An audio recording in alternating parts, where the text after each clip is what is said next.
La Convention du Conseil de l'Europe de lutte contre la manipulation sportive, sur laquelle nous sommes ce matin invités à nous prononcer, représente une avancée indéniable.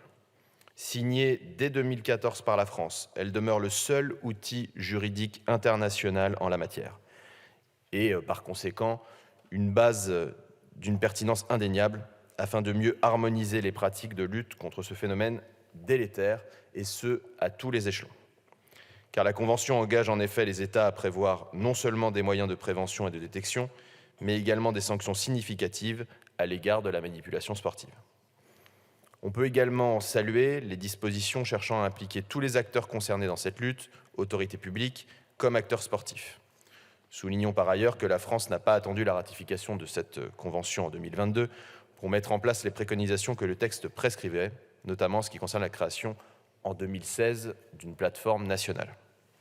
Celle-ci a permis de favoriser les échanges avec les différents acteurs de la lutte contre les manipulations sportives, et ce jusqu'au niveau international, au travers de la création du groupe de Copenhague. Vous y faisiez référence, monsieur le rapporteur, groupe de Copenhague qui compte désormais une quarantaine de pays.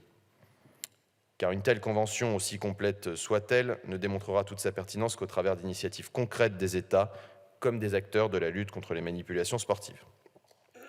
À cet égard, l'officialisation le 25 novembre dernier à Strasbourg d'un réseau des magistrats et procureurs responsables du sport de différents pays, dont le nôtre, à l'initiative du Conseil de l'Europe, est une nouvelle qu'il convient de saluer. Nous pouvons espérer que ce nouveau cadre de coopération internationale s'avérera décisif en ce qui concerne les enquêtes et les procédures pénales ayant trait à l'intégrité sportive.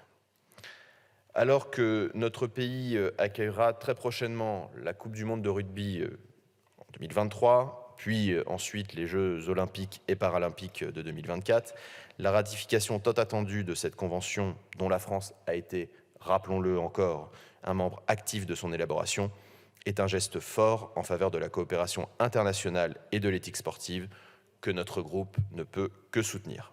Je vous remercie.